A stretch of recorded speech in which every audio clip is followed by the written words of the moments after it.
Vic, just one. One clap was fine. Okay, we're here with my sister, Victoria, who I think is one of the great undiscovered artists in Virginia. And as the VMFA is looking for a videographer, I thought it would be fun to make a little movie about my wonderful sister, Vic. Hi. Vic, how did you start painting? Well, it's kind of a sad story, but then it turned into a happy one. So my mom passed away in 2015 in December, which was quite devastating to all of us. And my friend Dara, in order to help me get through my grief, put a paintbrush in my hand and told me to paint.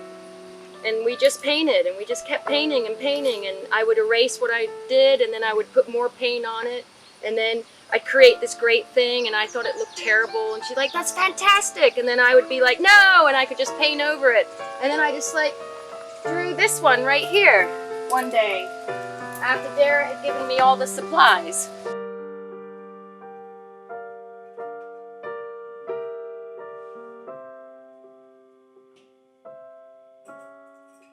I went out and got a canvas, and I just did this one day, and I was in tears, and I was just got a paintbrush, and just this is what happened when I was in tears and grieving my mom, and I love it. And it just kind of cheered me up a little bit because Mom brought me the garden and all the flowers, and it's just the way I can be close to her. I don't know why that happened. Anyway. Mom's garden, her whole life was on a farm with horses and trees and plants and butterflies and birds and hummingbirds and life, dogs, cats, and that's how I grew up, and that's what has inspired me with my painting. I have no art. I've never been to art school. I've never taken a class. I took a watercolor class after I did this. And painting is just a mindful exercise for grief. And there is actually a thing called grief art, grief painting, where you use mindfulness and colors to distract your mind, I guess, from being sad. But I think being sad is important, so I love my process. This was my very first one, and this one just has my mom written all over it in my brain, so I love that one.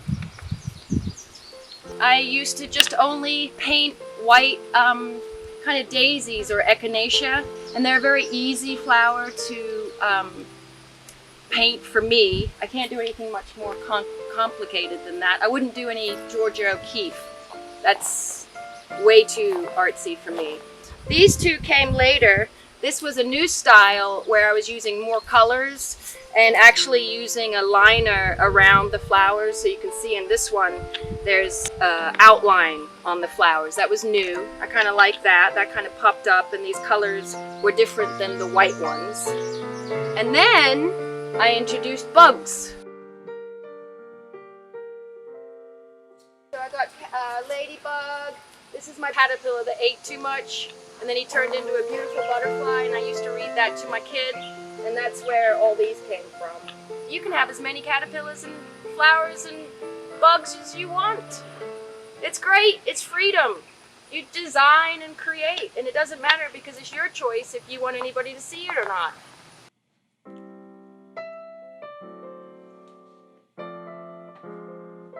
This one here is one I just, so I like to recycle.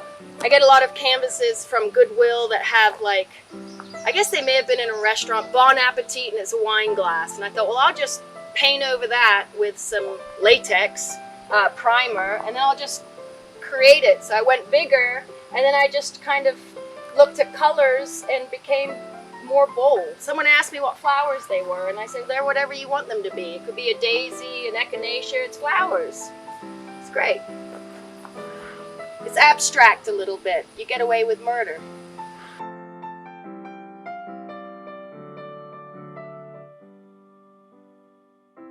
What was that like when you were thinking, I may not know what it's like to be that sad. How did the painting help create a space for you to go to that made That's you... That's exactly what it was. It is. It's a space to go to that you're free of pain. You're just relieved. Like when you're going through grief, I think you called it grief waves, and you just have your tears, and it's just so fresh, and you just get in a space where you get a break from that. You can just relax a little bit, and your mind, it softens. Everything softens. And then I think Bob Dylan, there's a song someone told me about it, is if you're in the artist mode, like maybe if you're creating music or writing something. I'm sure Van Gogh and all those guys had like this positive like artist wave that it just flows in your hands, or you're as a composer. I think I've had it a couple of times when I went, wow, I drew a flower, and you're in the groove. There's so many times I'm not in the groove. The tears of making the paint thin out, you know. So it's like I just throw it away, just be done with it. You have to. It's happen when it happens. It's amazing. So you were literally crying onto the canvas, Yes. and it was washing away the acrylic paint. Yes, it was a sobbing disaster. But I think that's a good way to grieve. You get it out, you know.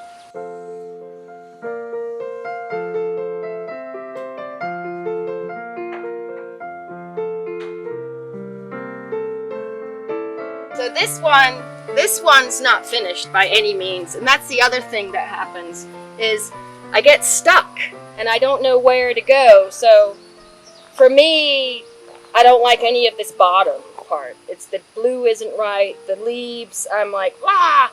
So I have to wait for that Bob Dylan moment where the universe and me and the paint can all get together, and then I'll show you this in about a year. Or it could be next week, you never know when it happens. Do you like stuff that's literal, or you like stuff that's more, I guess you'd call it metaphorical or symbolic? Okay, I like things, okay, so I like, hey, here's a sunflower. Here's more sunflowers. I know there's sunflowers. I don't like slippery clocks going upstairs. I don't like anything that is with angles, and it just seems so forced. I love Degas because he has a horse that's going off into the racetrack. I like Monet because it's lily pads that are there. They're more abstract, but they're still lily pads. I don't want to have to guess what the art's about. You realize that this is a happy flower. These are flowers. They make you happy. The colors are big. There's no, ooh, you know, I don't like complicated art. It doesn't do anything for me.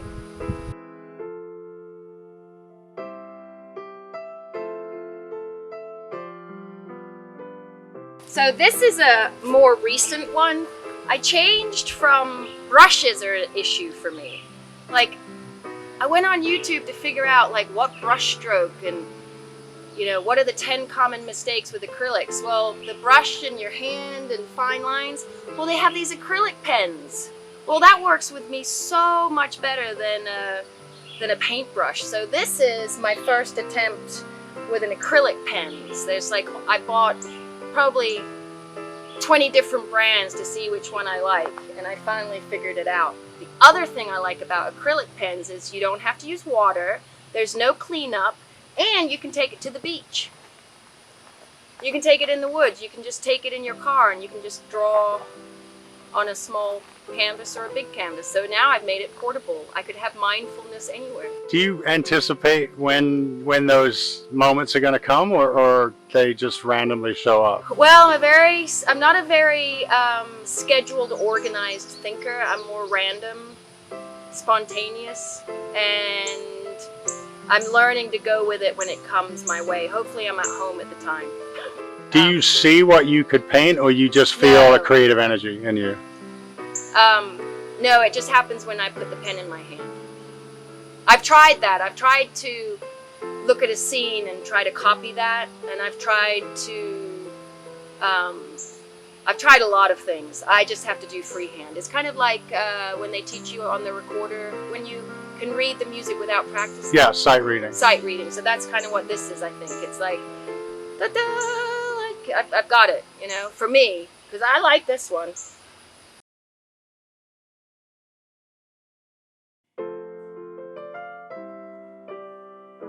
What would you like to hear? That you're good enough, that you should do? I don't know. You know, you asked me if I would partake in this, and I'm not expecting anything at all. It'd be a miracle if someone other than my family and my best friends liked it. So yeah, but I just cannot even be in the same category as anybody in Virginia Fine Art. They have, where I went to Rodin over there, they had the Picasso stained glass, the glass blower. They've had Picasso. They've had it all. Like a little Victoria O'Hara art is a little narcissistic, don't you think? Like, this is my own little private thing here.